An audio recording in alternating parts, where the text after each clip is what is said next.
Hello everyone, welcome to the Bold Learners YouTube channel.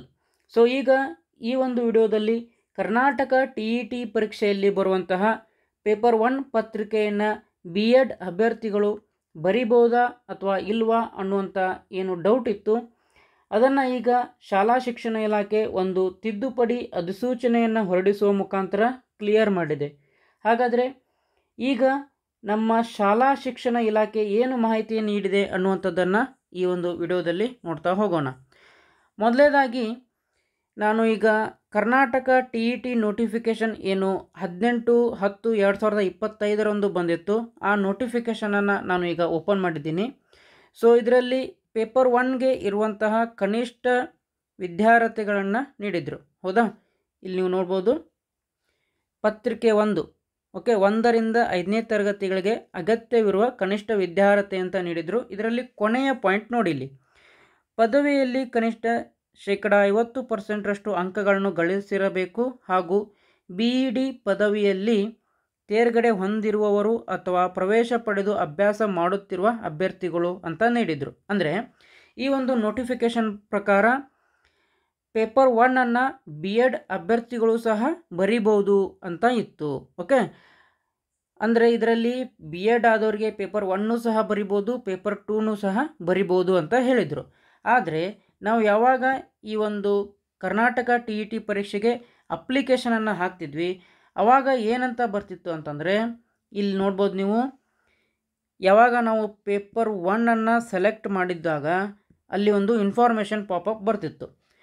ಏನಂತಂದರೆ, as per the information you are not eligible for paper 1 ಅಂತ ಇತ್ತು. Okay, so ಇಲ್ಲಿ ಕೆಲವೊಂದಿಷ್ಟು ಅಂದರೆ ಎಲ್ಲ ಅಭ್ಯರ್ಥಿಗಳಿಗೂ ಸಹ ಒಂದು ಗೊಂದಲ ಉಂಟಾಗಿತ್ತು. ಓಕೆ, ಏನಪ್ಪ ಅಂದರೆ ನೋಟಿಫಿಕೇಷನಲ್ಲಿ BEd ಆದವರು ಪೇಪರ್ 1 ಬರಿಬೋದು ಅಂತ ಕೊಟ್ಟಿದ್ದರು, ಆದರೆ ಅಪ್ಲಿಕೇಶನಲ್ಲಿ ನಾಟ್ ಎಲಿಜಿಬಲ್ ಅಂತ ಬರ್ತಿದೆ ಅಂಥೇಳಿ. ಓಕೆ, ಸೊ ಈ ಒಂದು ಗೊಂದಲವನ್ನು ಈಗ ಕ್ಲಿಯರ್ ಮಾಡಲಿಕ್ಕೆ ನಮ್ಮ ಶಾಲಾ ಶಿಕ್ಷಣ ಇಲಾಖೆ ಒಂದು ತಿದ್ದುಪಡಿ ಅಧಿಸೂಚನೆಯನ್ನು ಬಿಟ್ಟಿದೆ. ಓಕೆ, ಈ ಒಂದು ಅಧಿಸೂಚನೆಯನ್ನು ನೀವು ಸ್ಕೂಲ್ ಎಜುಕೇಷನ್ ಎಂಬಂಥ ಏನು ವೆಬ್ಸೈಟ್ ಇದೆ ಅದರಲ್ಲಿ ನೀವು ಸಹ ಡೌನ್ಲೋಡ್ ಮಾಡಿ ನೋಡ್ಬೋದು.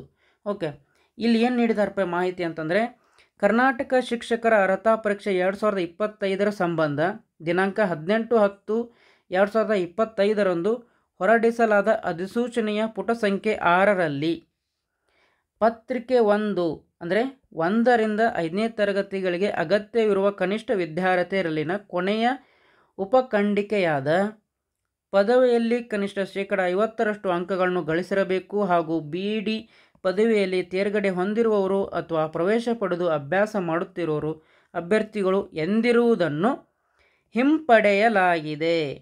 ಓಕೆ, ಈ ಒಂದು ಏನು ವಿದ್ಯಾರ್ಹತೆಯನ್ನು ನೀಡಿದ್ರು ಹಿಂಪಡೆಯಲಾಗಿದೆ ಅಂತ ಹೇಳಿದ್ದಾರೆ. ಅಂದರೆ BEd ಅಭ್ಯರ್ಥಿಗಳು ಪೇಪರ್ 1 ಬರೆಯಲು ಅವಕಾಶ ಇಲ್ಲ.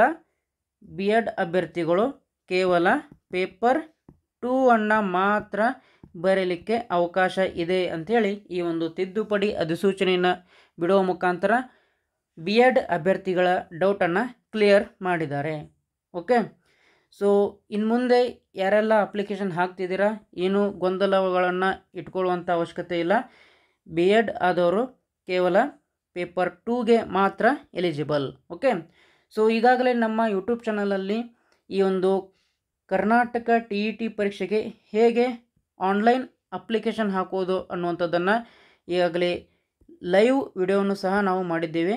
ನೀವು ಅಪ್ಲಿಕೇಶನ್ ಹಾಕುವುದಕ್ಕಿಂತ ಮುಂಚೆ ಒಮ್ಮೆ ಈ ಒಂದು ವಿಡಿಯೋವನ್ನು ನೋಡಿ ನಂತರ ಅಪ್ಲಿಕೇಶನ್ ಹಾಕಲಿಕ್ಕೆ ಶುರು ಮಾಡಿದರೆ ಒಳ್ಳೆಯದು ಅಂತ ಹೇಳ್ತೀನಿ. ಓಕೆ, ಆಮೇಲೆ ನೀವೇನಾದರೂ ಈ ಪೇಪರ್ 1 ಆಗಿರ್ಬೋದು, ಪೇಪರ್ 2 ಆಗಿರ್ಬೋದು, ಇದರಲ್ಲಿ ಸೈನ್ಸ್ ಪತ್ರಿಕೆಯನ್ನು ಅಟೆಂಪ್ಟ್ ಮಾಡ್ತಿದ್ದೀರಾ ಅಥವಾ ಗಣಿತ ಪರೀಕ್ಷೆಯನ್ನು ಬರಿತಿದ್ದಾರಾ ಅಂತಂದರೆ, ನಮ್ಮ ಯೂಟ್ಯೂಬ್ ಚಾನಲಲ್ಲಿ ಆಲ್ರೆಡಿ ಈ ಒಂದು ವಿಜ್ಞಾನ ಹಾಗೂ ಗಣಿತಕ್ಕೆ ಸಂಬಂಧಪಟ್ಟಂಥ ವಿಡಿಯೋಗಳನ್ನ ಆಲ್ರೆಡಿ ಅಪ್ಲೋಡ್ ಮಾಡಿದ್ದೇವೆ. ನೀವು ಆ ವಿಡಿಯೋಗಳನ್ನು ಸಹ ಒಮ್ಮೆ ನೋಡಿ.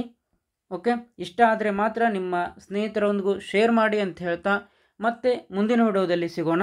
ಜೈ ಹಿಂದ್.